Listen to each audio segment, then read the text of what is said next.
हम लोग के शरीर में भी उसी तरह चमकता हुआ सामान लगा हुआ है। कान नहीं रहे तो इधर से कपड़सन देखने में अच्छा नहीं लगेगा, कनकुच्चा जैसा। नाक नहीं रहे तो नक्षिप्ता जैसा लगेगा, आँख नहीं रहे तो अंधा लगेगा, और मुँह नहीं रहे तो खाने का औजारे गाया, हाथ नहीं रहे तो दूल्हा जैसा लगेगा, अब पैर नहीं रहे तो चलना बेकार नंगा। 10 दिन अगर कोई बिस्तर पर लेट जाए, उनसे जाके पूछिए कि पैर का क्या महत्व है, इस शरीर का क्या महत्व है। अगर शरीर में थोड़ा सा रोग लग जाए तब व्यक्ति को शरीर की वैल्यू समझ में आती है। मान लीजिए दिन भर लाइन नहीं आया और चापाकल भी गड़बड़ है और टंकी में पानी भी नहीं है, तब पानी का महत्व समझ में आने लगता है। आता है कहीं पानी ढो करके लाना पड़ जाए, यहाँ तो ढोने की बात नहीं है, और प्रांत में जाइए तो पानी को ढो करके लाना पड़ता है। घड़े में भर भर करके माताएं लोग दूर से पानी लाती हैं। अभी भी राजस्थान तरफ जब जाते हैं तो राजस्थान का सबसे अंतिम जिला है जैसलमेर, जो पाकिस्तान से लगता है। उस तरफ जब जाते हैं तो अभी भी वहाँ पानी की बहुत बड़ी दिक्कत है। सरकार का नल जब आता है तो सब तैयार रहती है, घड़ा ले करके 2 दिन 3 दिन का पानी भर करके रख दिया जाता है। जब लाइन नहीं आए और पानी नहीं हो तब पानी की कीमत समझ में आने लगती है। शरीर अगर अस्वस्थ हो तब शरीर की कीमत समझ में आने लगती है। उसी तरह जब जीवन हमारा संकट में से घिर जाता है तब जीवन का कीमत समझ में आने लगता है। तो वह कीमत जो है संत गुरुजन बताते हैं। इसलिए अभी हम लोग भजन में श्रवण किए कि संत आया जगाने, तू जाग ले तेरी चुनर में लागे ना दाग। दाग कपड़े में लगते हैं तो हम लोग छुड़ा लेते हैं। शरीर में कोई दाग लग जाए या कोई दाग वाला रोग हो जाए, चर्म रोग हो जाए, उसके लिए जहाँ भी डॉक्टर मिले डॉक्टर को खोज करके दवाई करते हैं। लेकिन हमारे जीवन में, हमारे मन में जब दाग लगता है, हमारे विचार में जब दाग लगता है, हमारी बुद्धि में जब दाग लगता है, इस दाग को छुड़ाने के लिए आज कहीं भी व्यक्ति कोई भी प्रयत्न नहीं कर पाता है। ये सोचता है कि और दाग जीवन में कैसे लगे, क्योंकि उनको पता ही नहीं है जिस दाग को लगने से हमारा जीवन खतरा में पड़ रहा है, जिस दाग से हमारा जीवन नरक की तरफ जा रहा है, उस दाग को आज छुड़ाने के लिए कोई व्यक्ति तैयार नहीं है। इसलिए संत लोग कहते हैं कि हजारों फूल काफी है एक गले को सजाने के लिए, लेकिन एक फूल काफी है जिंदगी भर रुलाने के लिए। आज तरह तरह के दाग लगते हैं। कपड़े तो व्यक्ति का बड़े ही साफ सुथरे होने लग गए। कभी ऐसा समय था कि व्यक्ति बहुत ही गंदा कपड़े पहनते थे, उतनी व्यवस्था नहीं थी, उतना जागरूक नहीं था। स्नान के नाम पर लोग पहले 0, कभी कभार नहा लिए तो नहा लिए, नहीं तो वह भी छुट्टी थी। कहीं ठंडा का मौसम आ जाए तो 15 दिन महीना दिन में 1 दिन स्नान करता था, चिल्लर फट जाता था नहीं नहाने के कारण। और हमारी माताएं लोग जब चिल्लर फट जाए, जब कोई काम धंधा नहीं रहे तो अपना अपना वृंदावन खोल करके दे देती थी एक दूसरे को। अब वृंदावन से खोज के निकालते रहो, कहाँ कहाँ शेर है, कहाँ का भालू है। वो शेर भालू जब निकलता था तो उसको निकाल के फेंकती नहीं थी, दोनों पत्थर के बीच में थे। देख करके एक बार टी सी आवाज आवे तो छोड़ देते थे। ऐसी नौबत थी, ऐसी स्थिति थी पहले, लेकिन अब वो स्थिति समाप्त, खत्म। अब शिक्षा पर गया है, सफाई शुद्धता की तरफ व्यक्ति ध्यान देने लग गया है। मोदी जी सबके घर घर में शौचालय बनवा दिया है, घर स्वच्छ होने लग गया है, सड़क स्वच्छ होने लग गई है, अगल बगल सब कुछ अब क्या होने लग गया है, स्वच्छ होने लग गया है। कपड़े व्यक्ति का स्वच्छ हो गया है, शरीर स्वच्छ होने लग गया है। बाहर जितनी सफाई बढ़ी, भीतर उतना ही क्या हो गया है, गंदा हो गया है। पहले व्यक्ति शिक्षित तो नहीं था, गंदगी में भले बहुत रहता था, लेकिन मानवता की समझ उनके अंदर थी, मनुष्यता की समझ उसके अंदर थी। एक दूसरे के प्रति हमदर्दी था कि पड़ोसी क्या होता है, भाई भाई क्या होता है, माँ और बाप क्या होते हैं, भाई और बहन क्या होता है, कुटुंब क्या होता है, ये लोगों के बीच में हमदर्दी थी। कहना चाहिए कि वसुधैव कुटुंबकम, पृथ्वी के सभी प्राणी को वसुधैव कुटुंब के जैसा मान करके उनका हिफाजत करते थे, उनका देखरेख करते थे, उनकी सेवा करते थे। और आज देखते हैं जितना ही शिक्षा का विकास हुआ है, उतना ही मानवता खत्म होती जा रही है।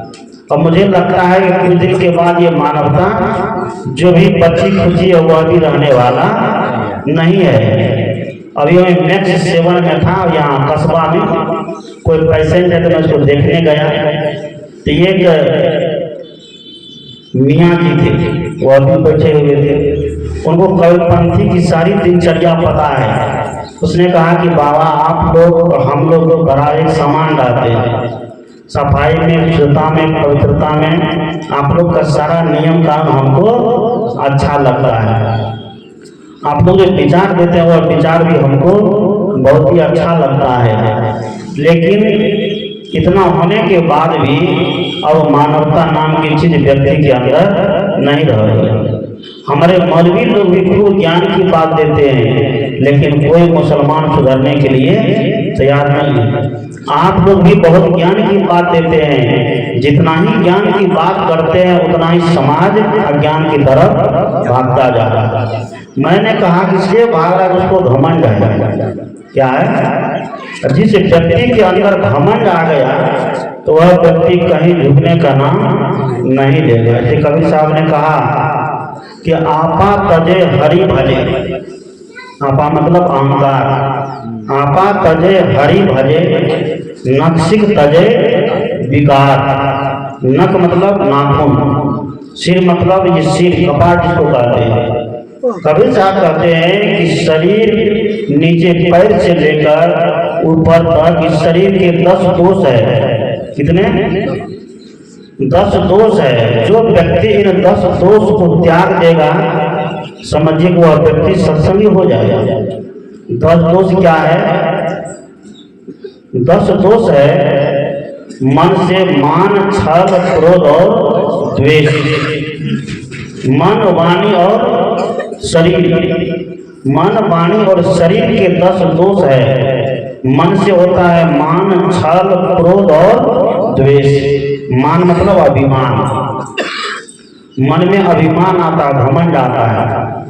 मन में जब व्यक्ति को घमंड आता है, सत्य क्या है असत्य क्या है इसका बोध करना वो भूल जाता है। कौन क्या कह रहा है इस बात पर वो ध्यान नहीं देगा।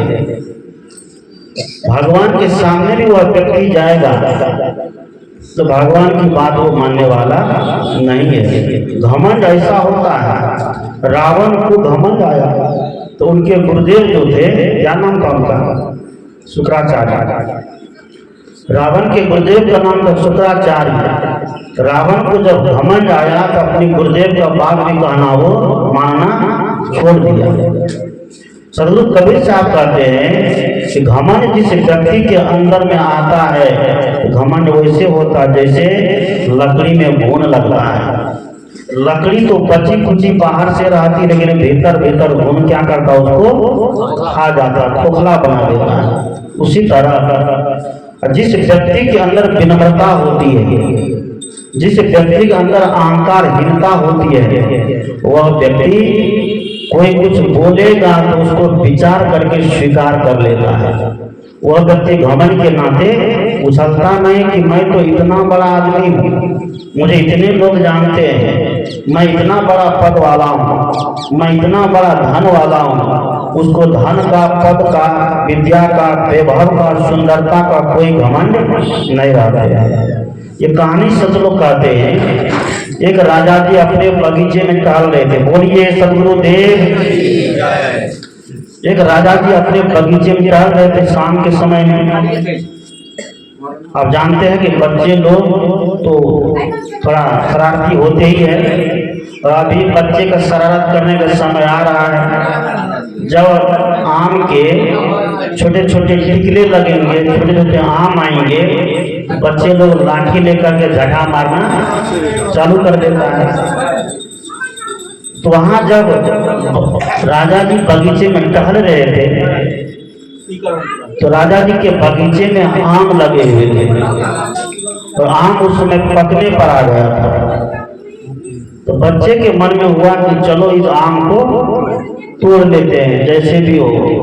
बच्चा का स्वभाव होता है, घर में कितना भी आम आप पका कर रख दीजिए, पका हुआ आम, तोड़ा हुआ आम नहीं खाएगा, लेकिन वो पेड़ में झटा जरूर मारेगा।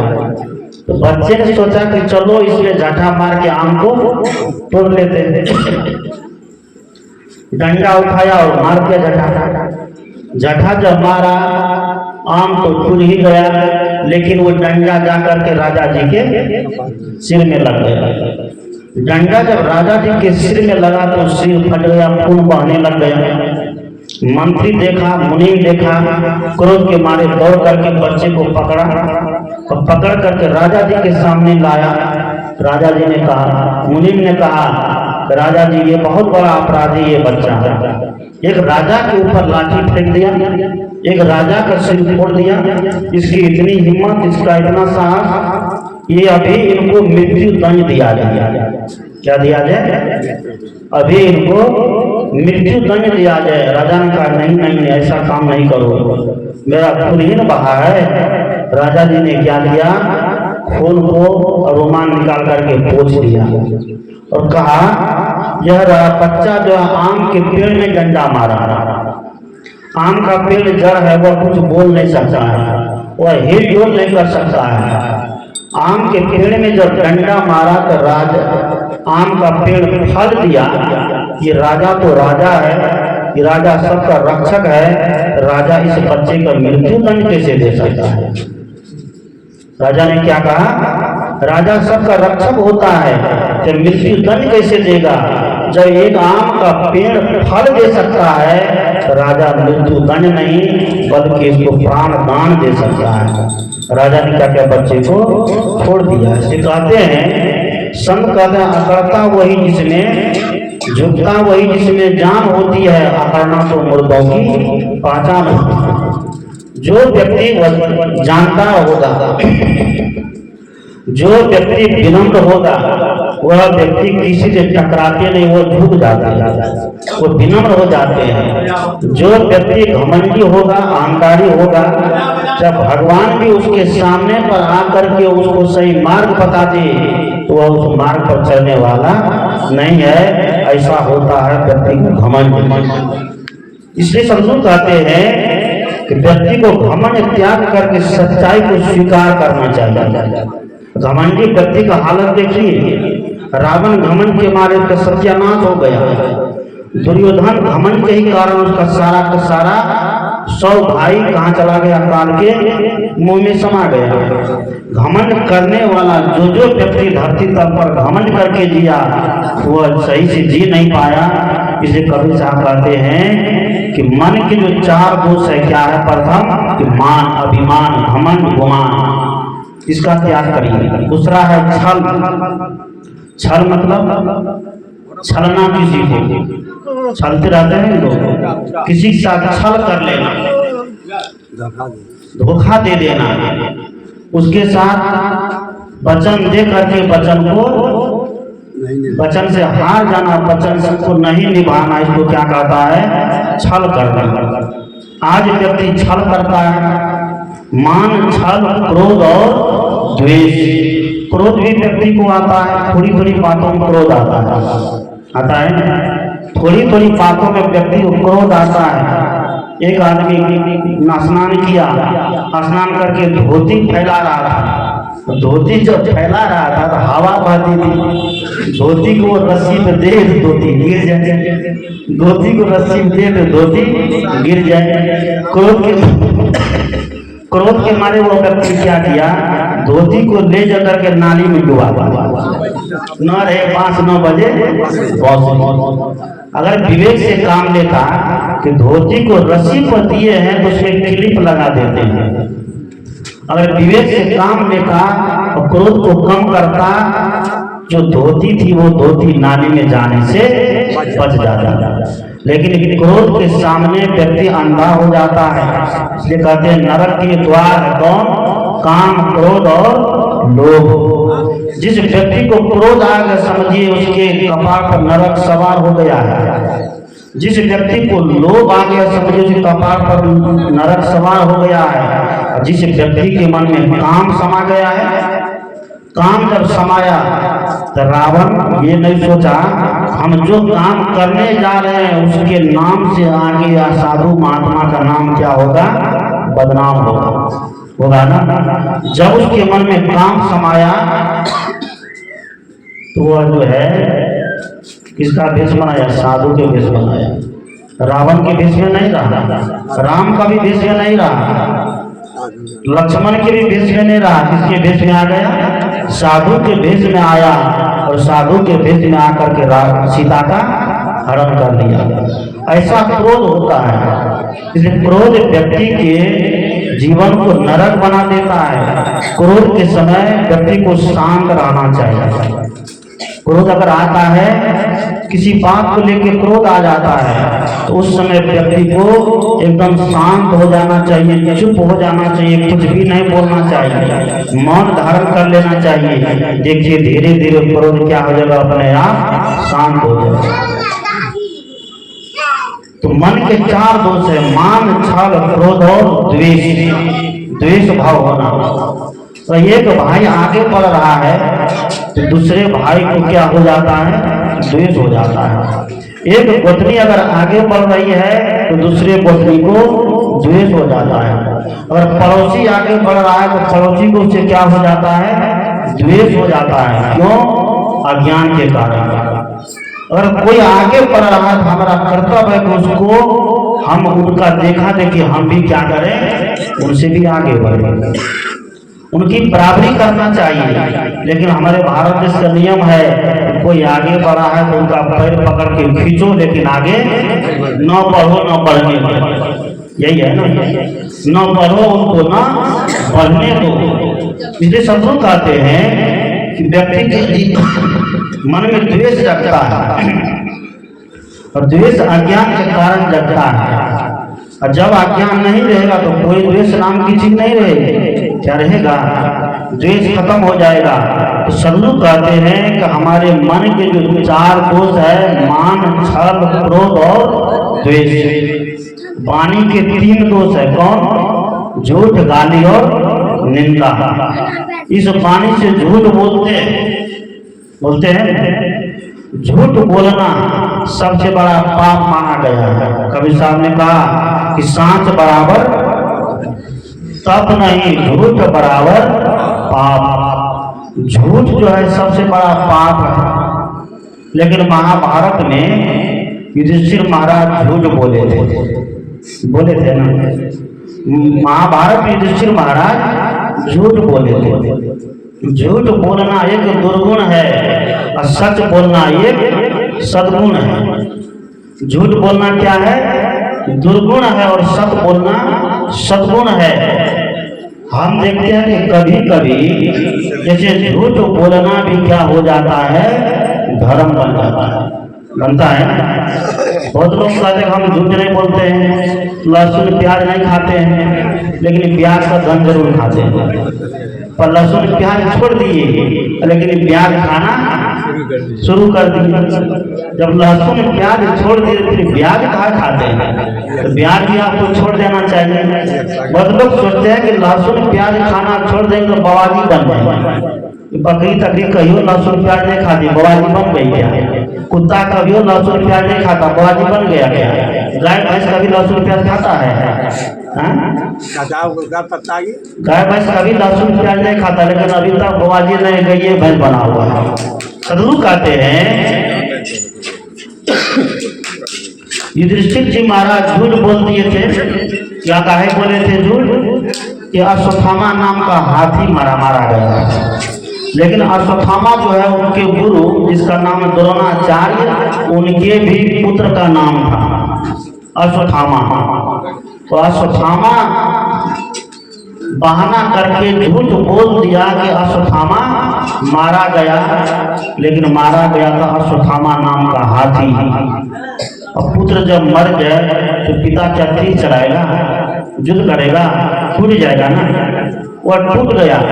द्रोणाचार्य शस्त्र डाल दिए और द्रोणाचार्य के हाथ में जब तक शस्त्र रहता तो तब तक वो पांचों पांडव को जीतने नहीं देता।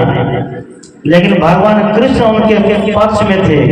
भगवान कृष्ण के बारे में जानते हैं कितने बड़े राजनीतिक थे। छल छद्म करने में, उल्टा सीधा करने में, कैसे काम से काम निकाला जाए तो जानते थे ना। बहुत बड़े कुशल राजनीतिक थे वो। समय अवसर देख करके सारा काम करने के लिए तैयार हो जाते थे। तो प्रतिज्ञा लिए थे कि हम पूरे महाभारत के युद्ध में शस्त्र नहीं उठाएंगे। लिए थे, प्रतिज्ञा लिए थे कि पूरे महाभारत के युद्ध में हम शस्त्र नहीं उठाएंगे। लेकिन जब समय आया तो प्रतिज्ञा तोड़ दिया और शस्त्र उठा लिया। उठाया था ना। कब उठाया? जब देख रहा है कि धर्म पर अधर्म का विजय होने वाला है। ध्यान दीजिएगा, जब देखने लगा कि धर्म पर अधर्म का विजय होने वाला है, उसने कहा कि अब ये प्रतिज्ञा में बदल के हम क्या करेंगे। तो प्रतिज्ञा तोड़ दिया और शस्त्र उठा लिया। जब शस्त्र उठाया तो अर्जुन पैर पकड़ लिया कि भगवान आप ये क्या करने जा रहे हैं, आप जब प्रतिज्ञा तोड़ दीजिएगा तो मेरा क्या वैल्यू रहेगा, हमको तो विजय प्राप्त करना ही है। तो उसने कहा कि तुम बैठे रहो, हम तोड़ते अपनी प्रतिज्ञा, क्योंकि हम अधर्म को कभी विजय होते नहीं देखना चाहते हैं। उसने शस्त्र भी उठा लिया। सदगुरु कहते हैं कि बहुत लोग कहते हैं कि सत्य के मार्ग पर चलते हैं, हम लोगों के सामने आके बोलते हैं बाबा झूठ नहीं बोलेंगे, सच बोलेंगे। मैं कहता हूँ बड़ा ढिलगर झूठ बोलने वाले बोलता है। जो कहता है सब बता देता है, लेकिन आप जो कहते हैं हम आपकी बात को मानने के लिए तैयार नहीं है। सदगुरु कहते हैं वाणी से व्यक्ति झूठ बोलता है। वाणी के 3 दोष है, झूठ, गाली और निंदा। कबीर साहब कहते हैं झूठ बोलना दुर्गुण है, झूठ नहीं बोलना चाहिए। झूठ बोलना दुर्गुण है, झूठ नहीं बोलना चाहिए, सच बोलना चाहिए। सत्यवादी व्यक्ति को बनना चाहिए। राजा हरिश्चंद्र को देखिए, सत्य बोलने के लिए अपनी पत्नी तक को भी बेच दिया और उसके साथ साथ पुत्र को भी। अब पुत्र को जब सर्प ने डस लिया, जब उनकी पत्नी क्या नाम तारा सेपिया जब उनको गोदी में लेकर के आती है शमशान घाट में जलाने के लिए, तो वह डोम के घाट में रखवाली, इसलिए कहते हैं कि सब दिन होता ना एक समान। कहाँ राजा हरिश्चंद्र सोने का महल में रहता था, सोने की राजधानी उनकी थी। जंगल के गद्दे पर सोता था, रथ पर घूमता था। लेकिन आज वो कहाँ मरघट में एक डोम के यहाँ बिक करके उसकी घाट की रखवाली कर पा रहा था। उसका घाट का नौकर बना हुआ है। जब सेपिया अपने पुत्र को गोदी में लेके जाती है तो उनका सत देखिए। उसने ये नहीं कहा कि हमारी पत्नी है तो हम इससे कर ऐसे मांगे, अभी का नेता अगर कोई बन गया, उसका खानदान का काम पहले होगा, बाहर वाला काम चाहे हो या नहीं उससे कोई मतलब नहीं रहता है, रहेगा। कोई मुखिया बन जाए, उसका घर का सब काम हो नींव लेना हो या मकान बनाना हो, पहले बन के तैयार हो जाता है। जनता जाए बाहर में, जनता खाली भोज देने का अधिकारी है, और वह भी इसलिए करता है कि जनता को भी लोभ है कि बोतल दारू मिल जाए, एक तो मुर्गा मिल जाए, और उसी में जनता बिक जाती है। जब यहाँ पैसा देकर वोट खरीदे जाते हैं तो मुखिया जी क्या करेगा? आपके गांव में घूमने जाएगा झाड़ बजाने के लिए?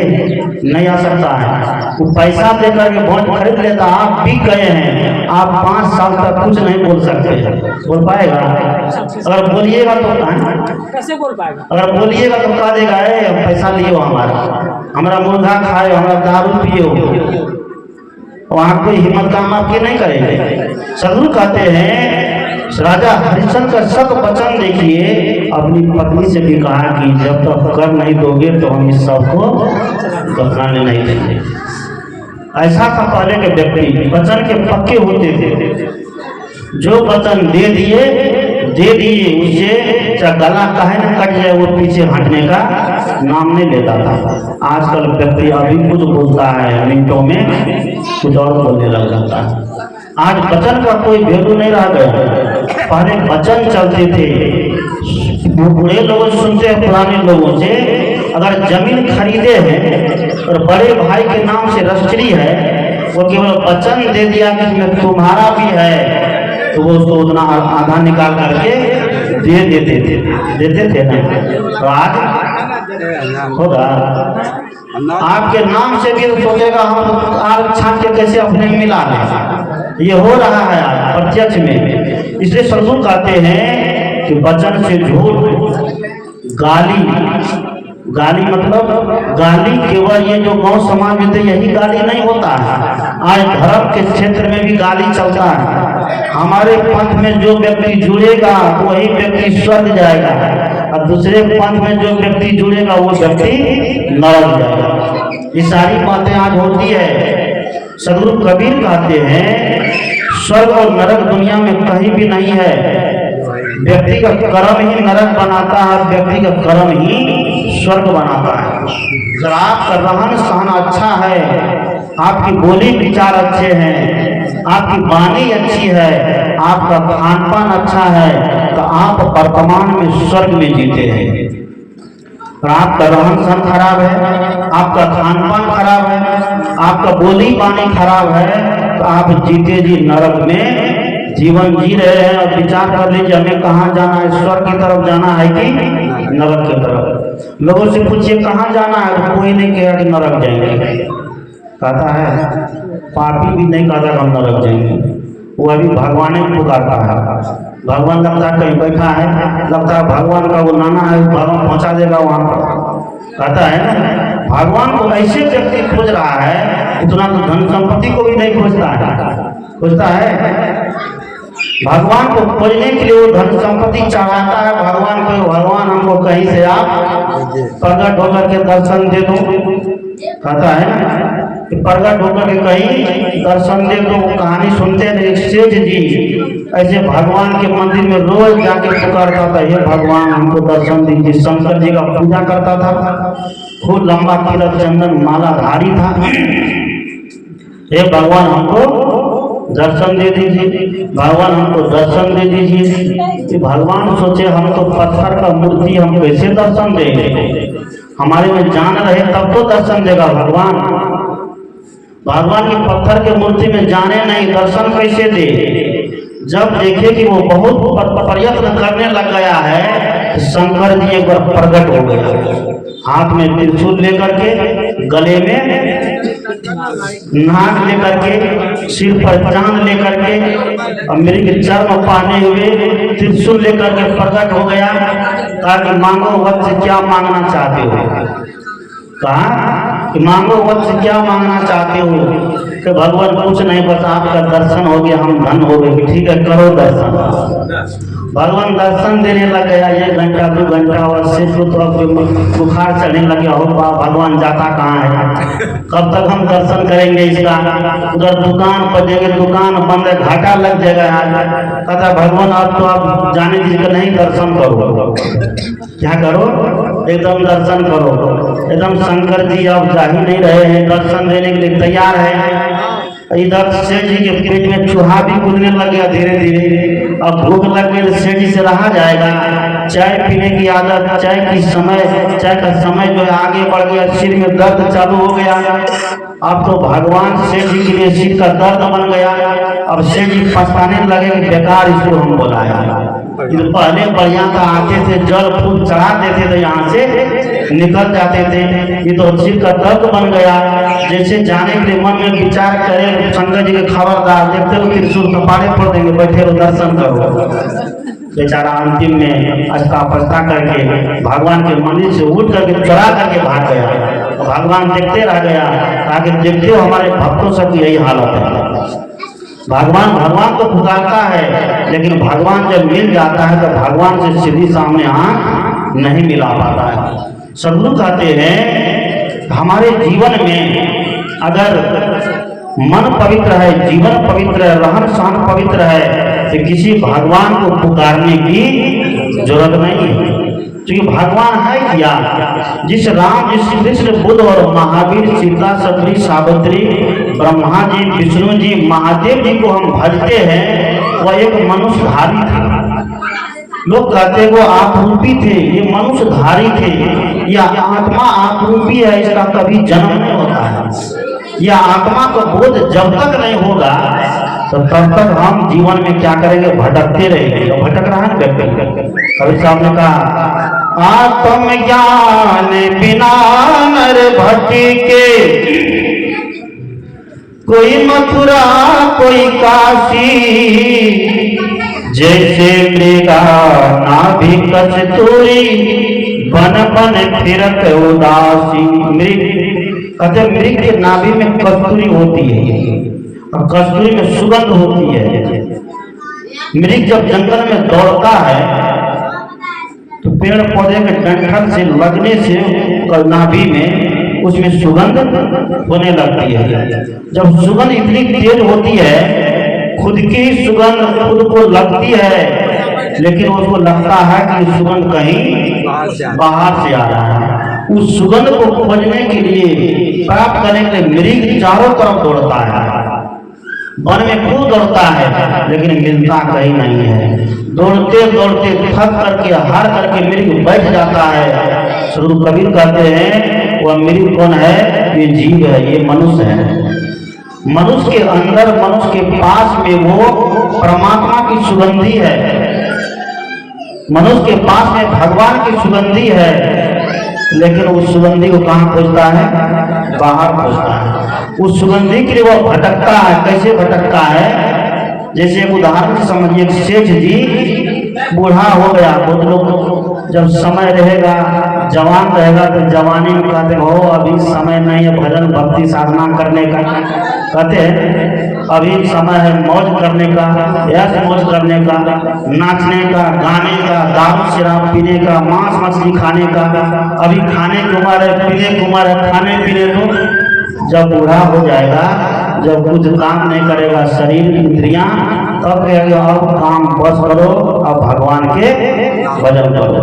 तो सेठ जी अंतिम समय में एक्सपायर के सीनियर सिटीजन जब हो गया, अंतिम समय में सोचता है कि चलो अब थोड़ा तीर्थ यात्रा करते हैं। अभी भजन में भी सुने कि तीर्थ गए तो एक फल, तीर्थ जाइएगा तो एक फल मिलेगा। सब लोग गए थे तीर्थ, अभी गंगा नहा के आए हैं, कुंभ मेला देख करके आए हैं प्रयागराज में। तीर्थ गए तो एक फल, कौन सा फल, दृश्य जाइए देख करके आइए। संत मिले फल 4, अगर संत मिलेंगे तो 4 फल की प्राप्ति होगी। कौन कौन है 4 फल, अर्थ, धर्म, काम और मोक्ष। सदगुरु मिले अनंत फल। संत और सदगुरु में अंतर है। सदगुरु मिले आनंद पार कहें कबीर विचार। तीरथ जाने के लिए वह सेठ जी तैयार हो गए। और सेठ जी का शरीर काम नहीं करता है, साथ में कोई इसके चलवा चाहिए ना, कोई चलवा लेके चला। जानता था कि चलवा बड़ा तेज तरार होता है, चलवा सबका तेजी होता है। गुरु जी तो वहाँ भोजवे होते हैं, चलवा सब जो है ठगियो लेता है गुरु जी को, सत्संग भी करा लेते हैं, लेकिन फिर भी चलवा सब सही रास्ता पाने के लिए नहीं सोचता। इतना चालू चलवा सब हो गया आजकल। तो उसने क्या किया, जानता था कि चलवा हमारा बड़ा चालू है, बड़ा तेज है। सोचा कि जब तेज चलवा है तो हमको भी थोड़ा तेज बनना पड़ेगा, नहीं तो तीर्थ यात्रा नहीं होती। अपना सब सीधा संबल लेकर के तैयार हुआ जाने के लिए। जब तैयार हुआ तो क्या किया, ट्रेन में टिकट बुक किया, चलवा का भी टिकट बुक किया, रिजर्वेशन बोगी में जाकर के बैठा, खाने पीने का सब सामान ले लिया। चलवा रात में जब सेठ जी सो जाए तो चलवा क्या करता, सेठ जी का एकदम बटवा होता था, ऐसा समझो था। चलवा उसका बटवा होता था, ये जेबी में कभी ये जेबी में, कभी इसमें, कभी झोला में, कभी उस बैग में, लेकिन कहीं झोला नहीं मिले। अब सुबह जैसे जगे सेठ जी पॉकेट से निकल कर फनसैया से जाओ, फल लेकर आओ, चाय लेकर आओ, नाश्ता लेकर आओ, बोलिए सदगुरुदेव की। हाँ सब बिल्कुल गौर चले चलवा खोजी थी हम सबकी, बोलिए सदगुरु कबीर साहब की। पंचैया निकाल के दे। चलवा को बड़ा आश्चर्य लगे, रात भर हम खोजते रहे नहीं मिला, इस सुबह में कहाँ से पंचैया लेके आ गया। रोज वही काम, रोज रात को चलवा खोजे लेकिन नहीं मिले। पूरा तीर्थ करने के बाद, महीनों दिन के बाद घूमते घामते सेठ जी घर पर आए, नहा धो करके, आराम करके, फ्रेश होकर के, शाम के समय दरवाजे पर बैठे हुए थे। चलवा आकर के पूछता है, सेठ जी ये तो बात बताइए, आप इतनी बड़ी गड्डी लेकर गए थे और उसी के लोभ में हम आपके पीछे गए, नहीं तो हम जाने वाले नहीं थे वहाँ। उसी गड्डी के लोभ में हम आपके पीछे गए और सुबह में आप पंचैया निकाल के हमको देते थे, सामान सब लेकर खाते पीते थे। और रात में जब खोजते थे तब पंचैया कहाँ जाता था, गड्डी कहाँ जाती थी, इसका राज हमको बताइए। सेठ ने कहा कि हम ऐसे सेठ नहीं बने हैं, ये सब राज बचा के रखे हुए थे। कहा कैसे, कहा कि देखो चलवा, जब तुम सो जाते थे रात में तो लाख रुपए की गड्डी निकाल करके तुम्हारे झोला में रखते थे। कहाँ रखते थे, तुम्हारे झोला में रख देते थे। और जब हम जगते थे तो तुमको जगने से पहले उसको निकाल करके हम अपने झोला में रखते थे। उसको निकाल करके हम अपने झोला में रख देते थे। सेठ जी बुद्धि से काम लिया ना, और बुद्धि से काम नहीं लेता तो सेठ जी खजाना बचता नहीं बचता। सदगुरु कबीर कहते हैं कि इसी तरह आज बुद्धि से काम लेने की जरूरत है, विवेक से काम लेने की जरूरत है। आज व्यक्ति बुद्धि और विवेक को शुद्ध भरना लगा के रख दिया है, इसके पास उनके पास वो भगवान बता देगा, वो भगवान को खोज देगा। कभी साहब कहते भगवान खोजने की चीज नहीं है, भगवान बताने की चीज नहीं है। आपका कर्म पवित्र होगा, आपका कर्म अच्छा होगा तो भगवान आपसे बाहर नहीं है। सदगुरु कबीर ने कहा कि है हाजिर कहीं दूर बताओ, दूर की बात निराशी। कहत कबीर सुनो भाई साधु, गुरु बिनु भरम न जाना। वह हाजिर है, वह हुजूर है, वह आप खुद ही है, लेकिन उसका बोध नहीं होने के कारण उसको क्या करते हम लोग बाहर खोजने लगते हैं।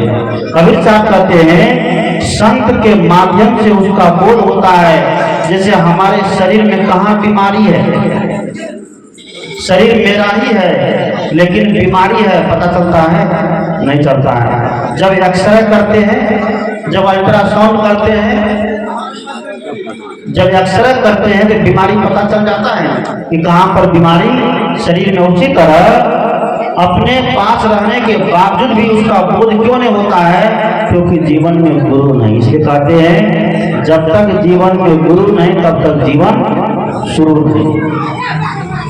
गुरु नहीं तो जीवन शुरू नहीं है। तो कितनों भगवान की पूजा कर लीजिए, कितनों देवता को मना लीजिए, कितनों भगवान की आराधना कर लीजिए। राम जी करिए, विष्णु जी करिए, शिव जी करिए, गौरी करिए, पार्वती करिए, सीता करिए, सावित्री करिए, ब्रह्मा जी करिए, या जिस भगवान की पूजा कर लीजिए। कबीर साहब ने कहा कि राम कृष्ण से कौन बड़ा, कोई बड़ा है उनसे? अभी यही दोनों भगवान एकदम ऑनलाइन रहते हर समय। राम कृष्ण से कौन बड़ा?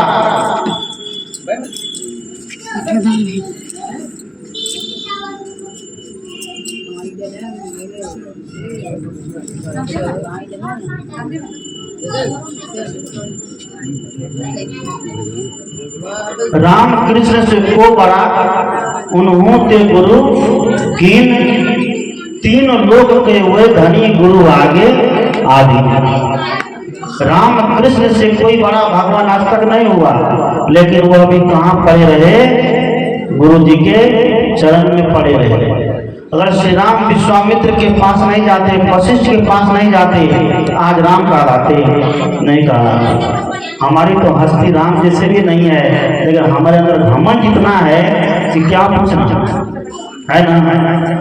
राम जी कृष्ण जी गुरु जी के पास गए, कबीर साहब गुरु के पास गए, बाबा मेही साहब गुरु जी के पास गए, तब जाकर के उसका जीवन निखरा है।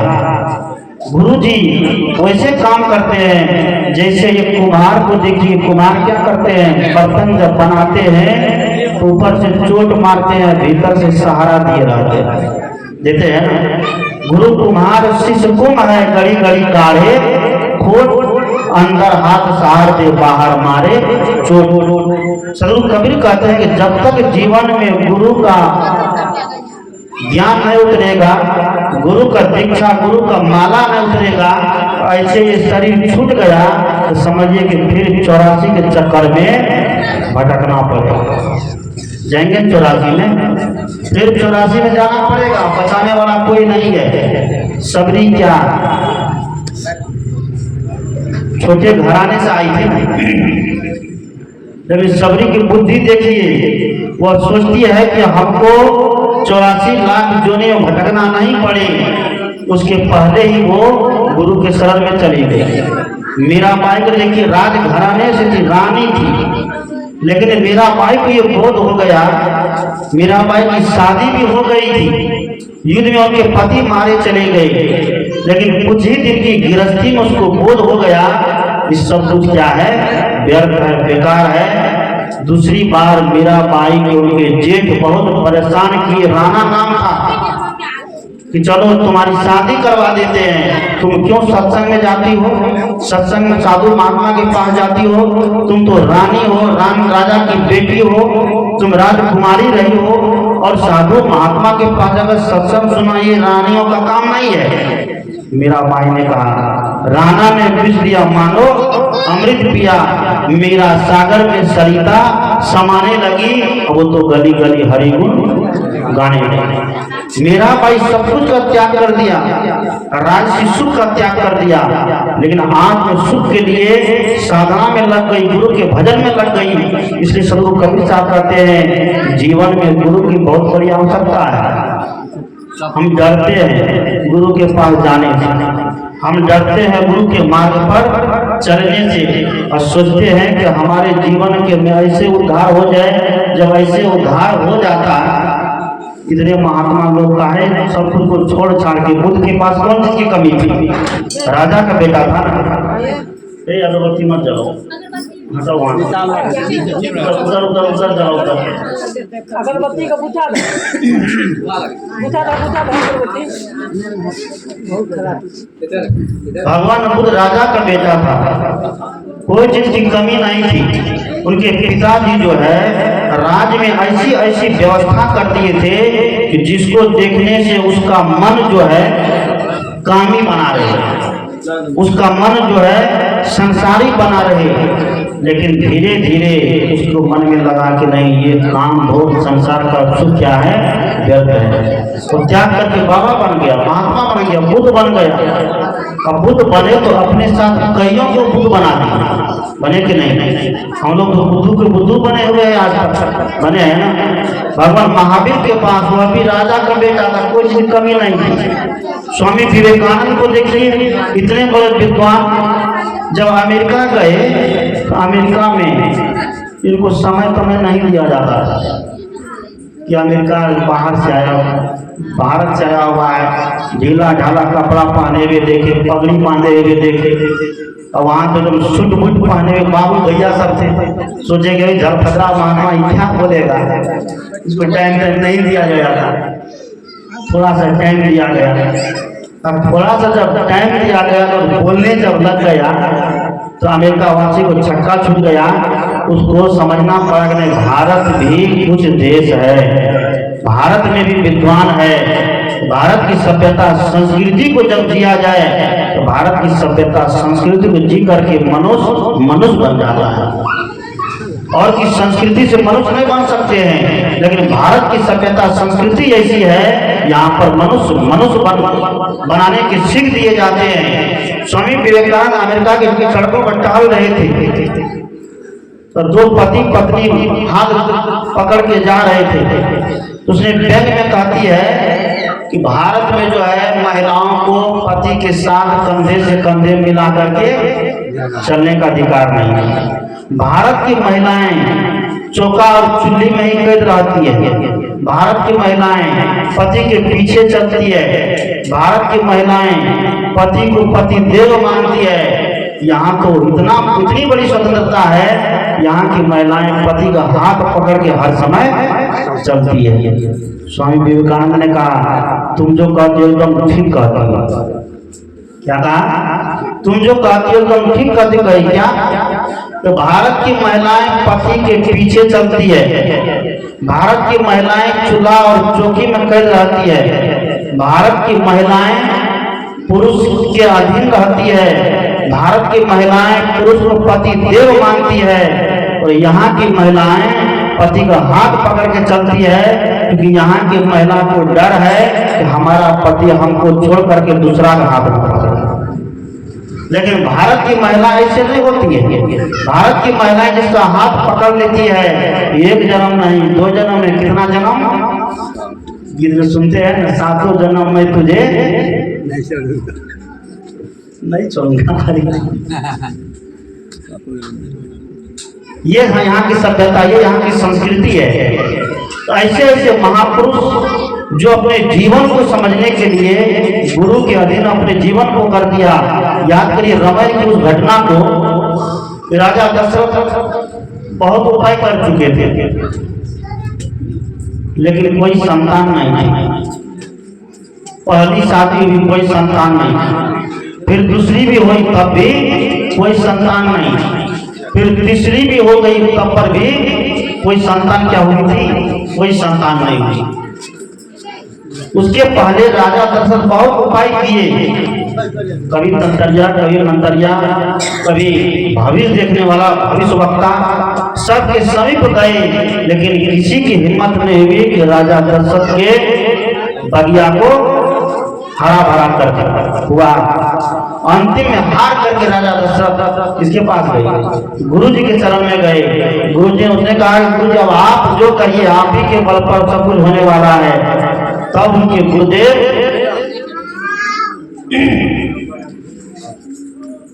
श्रृंगी ऋषि के पास ले जाकर के उनसे कहते हैं, निवेदन किया। श्रृंगी ऋषि कौन चीज दिए? अग्नि देवता का आह्वान किए, तो वहां से अग्नि देवता खीर का पात्र लेकर के प्रकट हुए। ये रामायण की कहानी है। अग्नि देवता कोई खीर का पात्र लेकर के प्रकट नहीं हो सकता है। कहने का मेन मकसद है, गुरुदेव ने कोई न कोई उपाय निकाल करके दिया होगा, जिसके कारण राजा दशरथ को 1 नहीं 2 नहीं, कितने 4 संतानें। इसलिए कबीर साहब कहते हैं, गुरु हमारे जीवन को सजाते हैं, संवारते हैं। गुरु हमारे जीवन का खूंटा होता, कौन सा खूंटा? जैसे जांता के बीच में कील होता है ना। और कील जब तक जांता का मजबूत है तो अनाज पिसाएगा, कील जब कमजोर हो जाएगा तब अनाज नहीं पीसा जाएगा, तब वो अनाज वैसे रह जाएगा। कबीर साहब कहते हैं उसी तरह जब तक हमारे जीवन में संत का, गुरु का वचन फलित होते रहेगा तब तक हमारा जीवन अच्छे मार्ग पर चलेगा, और नहीं अगर उसके जीवन फलित होंगे तो जीवन हमारा देखने में अच्छा रहेगा, सब कुछ चकाचक रहेगा, धन संपत्ति भी खूब रहेगा, कपड़े लत्ते भी अच्छे पहनेंगे, अच्छी गाड़ी में घूमेंगे, लेकिन मन में कभी शांति नहीं जाएगी। वही शांति देने का काम ये सत्संग करता है, वही शांति देने का काम संत करते हैं। अगर संत के पास सत्संग में हम जाकर के मन को शांति देने का काम नहीं करेंगे, समझिए कि ये जीवन व्यर्थ है। जिस मनुष्य शरीर के कहते हैं बड़े भाग मानुष का पावा, असुर दुर्लभ सद ग्रंथन गावा, साधन धाम मोक्ष कर द्वारा पाए न जेही परलोक सवारा। इतना सुंदर मनुष्य का शरीर मिला है। इस शरीर को प्राप्त करने के लिए कहते हैं कि देवता लोग भी लालायित है कि हमको भी मनुष्य का शरीर मिले तो हम भी क्या करेंगे, ध्यान करेंगे, सुमरन करेंगे, साधना करेंगे, क्योंकि और शरीर में ये काम नहीं हो सकता है। ध्यान सुमरन साधना का काम दूसरे के शरीर में हो सकता है, मनुष्य के ही शरीर में होगा। इसलिए संत जो है मनुष्य शरीर की बहुत बड़ी विशेषता गाया है, बुरी बुरी प्रशंसा की है कि धरती तल का सबसे सिरमौर प्राणी अगर कोई तो कौन है, मनुष्य है। हमारे वेद के ऋषि ने भी कहा है गुह्यम ब्रह्म कथितम प्रभीमि। हमारे वेद के ऋषि कहते हैं गुह्यम ब्रह्म कथितम प्रभीमि न ही मानुषात श्रेष्ठतम ही किंचित, कि मैं ये गोपनीय बात बताता हूँ कि दुनिया में मनुष्य से बड़ा कुछ नहीं। क्या है? मनुष्य से बड़ा और कोई नहीं। बहुत लोग कहते हैं भगवान मनुष्य से बड़ा है, लेकिन हम कहते हैं कि भगवान मनुष्य से छोटा है। पहले किसका जन्म हुआ धरती पर, भगवान का कि मनुष्य का? कैसे भगवान किससे पैदा हुआ? जवाब दीजिए आप। हम से जवाब पूछने लगते हैं। भगवान किससे पैदा हुआ? मनुष्य से पैदा हुआ। हाँ, ये मनुष्य जब सुंदर कर्तव्य किया तो सुंदर कर्तव्य मनुष्य को क्या बना दिया? भगवान बना दिया। कर्तव्य और गलत और खराब हो जाएगा। तो ये महात्मा जो प्रवचन देते हैं, जब तक इसका कर्तव्य अच्छा है तब तक इसको लोग क्या मानते हैं? भगवान मानते हैं, महात्मा मानते हैं। और महात्मा का कर्म जब खराब हो गया तब शैतान मानने लग जाते हैं। कभी यही महात्मा जेल में भी रहते हैं, जेल में घी खिचड़ी खाते रहते हैं। इसलिए संत कहते हैं कर्म तुम्हारे अच्छे हैं तो किस्मत तेरी दासी है, धर्म तुम्हारे अच्छे हैं तो घर में मथुरा काशी है। कर्म धर्म दोनों अच्छे तो जीव रहा अविनाशी है, कर्म धर्म दोनों बिगड़े तो गले में इनकी फांसी है। आपका कर्म भी बिगड़ जाए और धर्म भी बिगड़ जाए तो फांसी लगाने से आपको कोई नहीं बचा सकता है। इसलिए सत्संग और संत से जुड़ने का मतलब यही होता है अपने कर्म को अच्छा बनाना, अपने कर्म को पवित्र बनाना। इसलिए गोस्वामी तुलसीदास जी को भी कहना पड़ा, कर्म प्रधान विश्व करी राखा, जो जस कर सो तस फल चाखा। है ना? कर्म प्रधान विश्व करी राखा, जो जस कर सो, जो जैसा काम करेगा उसको वैसा फल चखना पड़ेगा। एक महात्मा जी थे, उस महात्मा का नाम था संत रेसा। क्या नाम था? उस महात्मा का नाम था संत रेसा। महात्मा जी क्या करते थे? रोज भिक्षा मांगते थे। कभी पंथी संत भिक्षा नहीं मांगते। क्यों? इसमें एक नियम है। क्या नियम है? कि करो पहिया पर अछाड़ पिलानी, जाके आंगन नदिया बहे मरे क्या। जब तक शरीर में प्राण है तो कर्म करिए, मेहनत करिए, दूसरे के भरोसे भिक्षा मांगने की आवश्यकता नहीं। हाँ, अगर कहीं सार्वजनिक काम होने लग जाए, 10 गर्दा काम होने लग जाए, समाज कल्याण और समाज उत्थान का काम होने लग जाए, तो वहाँ भिक्षा मांगने से रुकना भी नहीं चाहिए, शरण करना भी नहीं चाहिए। तो संत जी पेट गुजर के लिए भिक्षा मांगते थे और गली गली में जाके जपते थे कि गली गली रैसा को हरावे, और जो जैसा करे तो तैसा पावे, सांझ के देश सकारे पावे और भूत भगार के आगे आवे। ऐसे गाते रहते थे, रोज गाते थे, रोज गाते थे। एक बुढ़िया सुनती थी रोज, बुढ़िया जब सुनी तो उसके दिमाग में मिर्गी चढ़ गया। रोज महात्मा आकर के ऐसे ऐसे जपता रहता है, वैसा हो जैसा करे वैसा पाओ। एक दिन गुस्सा के मारे, क्रोध के मारे वो बुढ़िया उनको क्या दे देती है, रोटी में जहर मिला के दे देती है। रोटी में जहर मिला के दे दी। महात्मा जी लेकर चले गए, खुशी खुशी की भिक्षा मिल गया।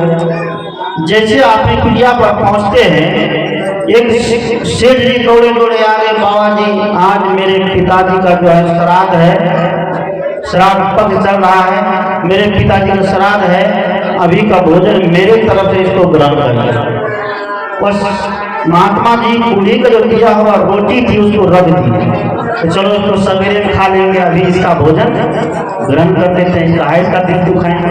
सेठ जी का भोजन ग्रहण कर लिया। भोजन ग्रहण करके सेठ महात्मा जी विश्राम करने गए। रात के 12-1 बजे रात को जो है बटोही 2-4 को आ गया, 2 बटोही आ गया, 2 पुरुष थे। आया रात्रि में, कहा बाबा हमको कुटिया पर रात भर विश्राम करना है, बहुत लेट हो गया, हमको विश्राम करने दीजिए, सुबह हम चले जाएंगे। महात्मा ने कहा ठीक है विश्राम करो, विश्राम करने के लिए दे दीजिए। विश्राम करने से पहले पूछे भोजन भूख लगी है कि बाबा बड़ी भूख लगी है। जब बड़ी भूख लगी है तो वही रोटी निकाल करके उनको दे दिए। मानो क्या पता है कि इस रोटी में जहर मिला हुआ है। वही रोटी दोनों पुरुष खाया और सोया ही रह गया। सवेरे जब जगता है देखता है माँ भी दोनों तो मर गया, और महात्मा को दिने में तारा दिखाई देने लग गया। हो बाबा क्या होगा, महात्मा क्या करेगा? समाज में जाकर सब जगह बोल देखो ऐसी ऐसी घटना घटी कुटी में। महात्मा को क्या कुटी देना, कुछ देख ले बोले देखा कि सबको बोल करके आया, सब लोग आने लगे, आज नहीं मेरा कोई नहीं, मेरा कोई नहीं, मेरा कोई नहीं है। वह जो चंगारी की बुढ़िया थी वो अंतिम में आई। अंतिम आके देखती है, जैसे देखती तो छाती पीटने लगे, होगा अभी तो हमारे घर वाला हमारे ही बेटा है। कौन है? हमारा ही घर वाला हमारा ही बेटा है। एकदम खूब छाती पीटने लग गई, खूब छाती पीटने लग गई। महात्मा ने कहा हे बुढ़िया तुम्हारा ही रोटी खिलाए हैं। और बुढ़िया कुछ बोलेगी, वहाँ कुछ बोलेगी नहीं बोल सकती है। कर्म की मार बहुत दूर तक पहुंचती है। गलत कर्म करके आप कहीं भी भाग के चले जाइए तो गलत कर्म 7 समुंदर के पार भी आपको जाके पछाड़ देगा, आपको नहीं छोड़ेगा। इसलिए सदगुरु कबीर कहते हैं व्यक्ति चाहे जिस भी मत में रहे, जिस भी पंथ में रहे, जिस भी संप्रदाय में रहे, उसको अच्छा कर्म करना चाहिए। किसी प्राणी को सताना नहीं चाहिए, किसी जीव को मारना नहीं चाहिए, क्योंकि जीव मात्र पर दया करना हमारे धर्म में सिखाया गया है। कबीर साहब ने कहा जीव मति मारो बापरा सबका एक प्राण हत्या कभी न छूटिए। जो कोटिन सुनो पुराण कि हत्या का जो पाप है, चाहे आप हरिद्वार चले जाइए, ऋषिकेश चले जाइए, गंगा स्नान कर लीजिए, गोदावरी स्नान कर लीजिए, गया स्नान कर लीजिए, जीवस स्नान कर लीजिए और मनिहारी स्नान कर लीजिए, चखाता घाट में डुबकी लगा लीजिए, हत्या का पाप कभी छूटने वाला नहीं है। इसलिए समय पूरा हो गया है, 6:30 बज गया है, बात को हम विराम दे रहे हैं। मैं अपनी बात शुरू किया था कि संत आया जगाने तू जाग रे, तेरी चुनर में लागे ना दाग। ये शरीर रूपी चुंदरी में, ये जीवन रूपी चुंदरी में मांस मछली अंडा शराब दारू के दाग न लगे, चोरी हत्या हिंसा व्यभिचार बलात्कार झूठ छल कपट के परपन के दाग नहीं लगे। इस दाग से जो व्यक्ति बच जाता है वही व्यक्ति स्वर्ग में प्रवेश करता है। जो इस दाग में उलझ जाता है वो नरक में ही झूलते रह जाता है। आज का ये सत्संग हमारे नौखेलाल बाबू उसकी धर्म पत्नी को ये कबूला हुआ है। क्या है? ये बहुत दिन से कबूला किए तो हम सत्संग कराएंगे, लेकिन सत्संग कराने के साथ साथ मैं यही एक निवेदन करूंगा, क्योंकि संत महात्मा निवेदन करते हैं, इसके पास कोई लाठी नहीं है, बम नहीं है, बंदूक नहीं है। सरकार के पास तो बहुत कुछ है, शासन प्रशासन, लाठी सोटा जेल, का कोई दारू पकड़ के ले चलो, दारू छीन लो और वहाँ ले जाओ, खुद भी पियो, पीने वाले को पिलाओ।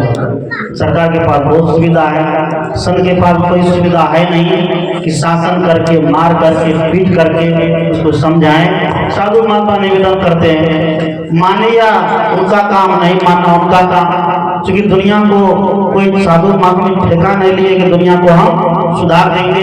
कबीर साहब ने भी कह दिया, कितनों मनावो पाँव पर, कितनों मनावो रोए, हिंदू पूजे देवता तुरुक न काहू होए। कबीर साहब ने कहा, कितना भी मैं पाँव पकड़ के मनाऊं, रो, संसार के लोग को जो करना होगा वो करेगा ही, लेकिन संत का काम है सदमार्ग बताना, सही दिशा बताना। जो सही दिशा पर चलते हैं उनकी दशा सही हो जाती है, जो सही दिशा नहीं पकड़ते उनकी दिशा गलत हो जाती है। गलत दिशा की तरफ गए हुए व्यक्ति दुख पाता है, तो सही दिशा की तरफ चले हुए व्यक्ति सुख पाता है। और जीवन में दुख चाहिए कि सुख चाहिए, अब आप लोग इस पर विचार करिएगा। मैं अपनी वाणी को यहीं पर विराम देता हूँ। बोलिए सद्गुरुदेव की।